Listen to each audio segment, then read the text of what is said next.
And so your evolution of race consciousness, let me see if I can kind of put it together a little bit. So upon reflection, but not at the time, if I'm correct in saying that, in your elementary school years when you were traveling with your approximately 25 person class through the years, you had about five racialized black students who were your peers in that group. And one thing upon reflection that you knew, but it doesn't sound like you really recognized it at the time, but it sounds like upon reflection that you did, is that in relationship to kind of aspects about some of those racialized black kids who you didn't like, you kind of connected those aspects of them that they didn't like to their blackness.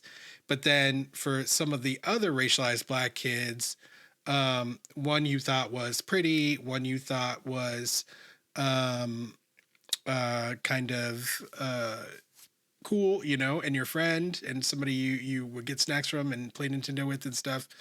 Um, so those two, you did not recall connecting your relationship with them or in any way form their behavior or what they said to blackness.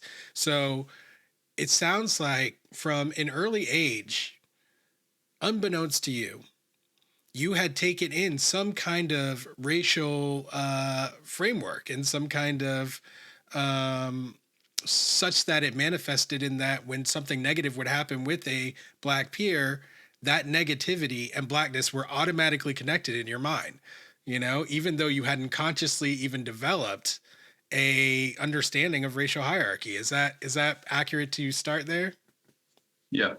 Yeah. So thank you so much for sharing that because honestly, I think that your experience is very prominent and very popular for people who grew up in the United States of America.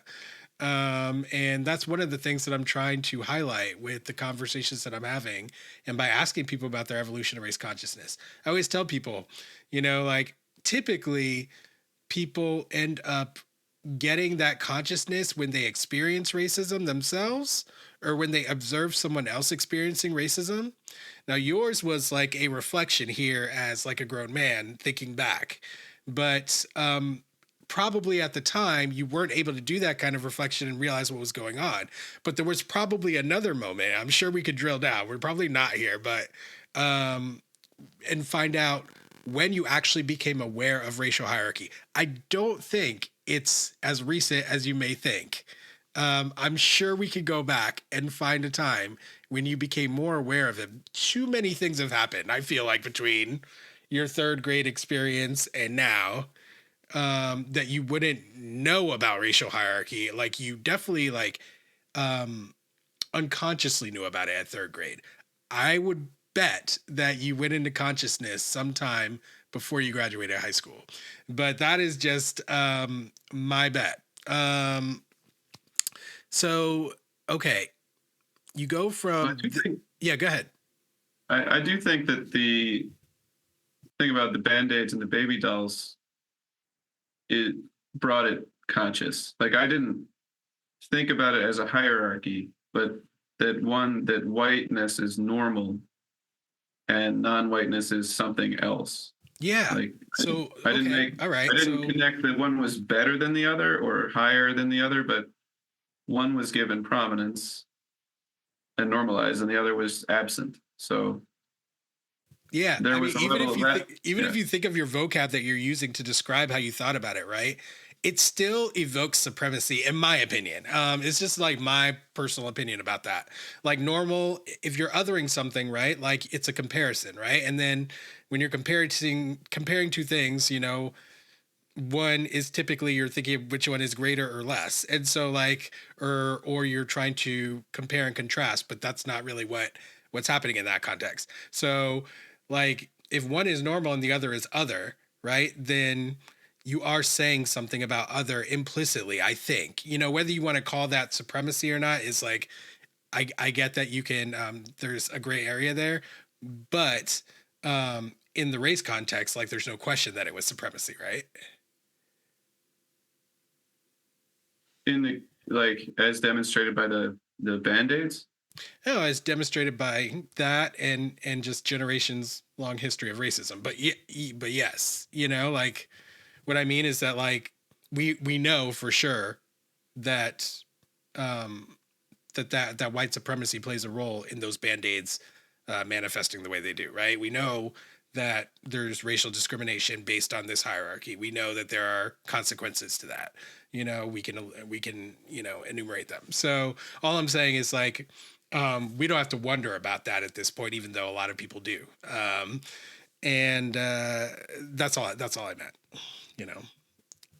Yeah. Well, for me, it wasn't like there was a comparison. Like there was the presence of one thing and the absence of another. So I wasn't able to, there was nothing to compare. There's a slight, So what was the absence? I guess.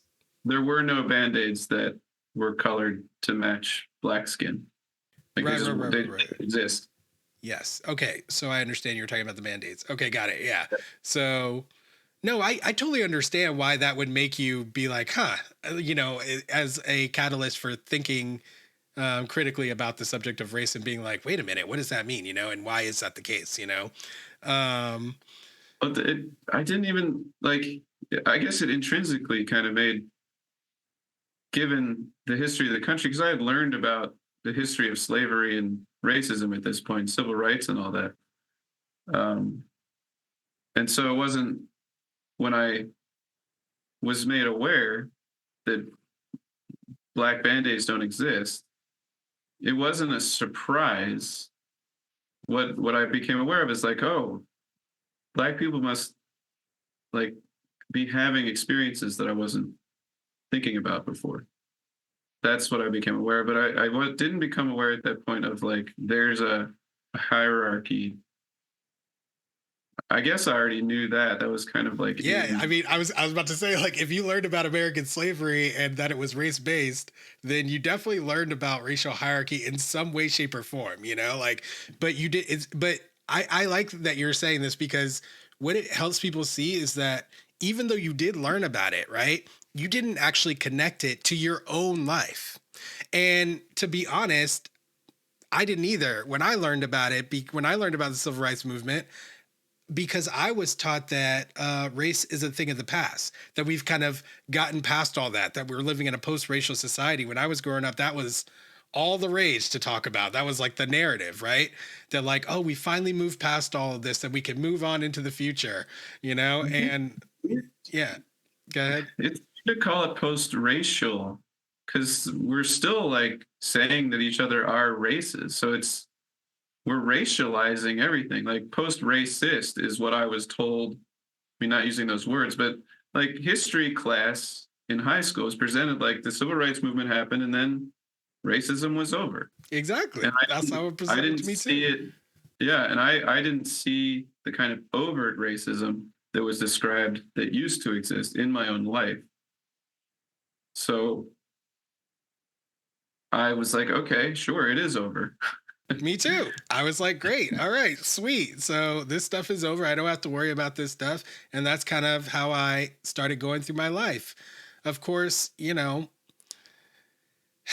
that was, I was bamboozled, man. That turned out not to be the case. It turned out that racism was not over, that racism was still very much alive and well. And I was existing ignorant of that fact. And what happens when you exist ignorant of your reality? Then you're constantly coming into conflict with reality. And that is what I was doing, bumping up against situations where someone was being overtly racist. Sometimes I could barely even interpret what was happening because that's Mm. how far I had removed the possibility of experiencing racism from my imagination. But ultimately, experiencing so many things over the course of such a long period of time, eventually, a thinking person is going to actually contemplate, maybe I need to rethink the way I've decided to interpret the world around me. Maybe I need to go back to the basics and reprogram myself a little bit. And that's exactly what I had to do. is accept the truth about race. You know, like what you said earlier, that race isn't real, that racism is real, and and most people don't know that. You know, accepting all three of those things, you know, is what I had to do. And then I had to start living my life as if that's true. And the outgrowth of that, one of them, is the fact that I do say racialized black and racialized white to acknowledge to people, hey, I understand that this hierarchy was something that was put on everybody, that nobody chose to be white, nobody chose to be black. People chose for us, you know, and as we're born, that is what happens to us. And then we grow up being fed whatever story of the decade we're on. You know, for me, it was a post-racial society. For other people, it's that white people are better than black people. For other people, it's that, oh, we just don't talk about race. For other people, it's whatever it is, right? But it's some story that everybody gets told, and it's virtually never the truth.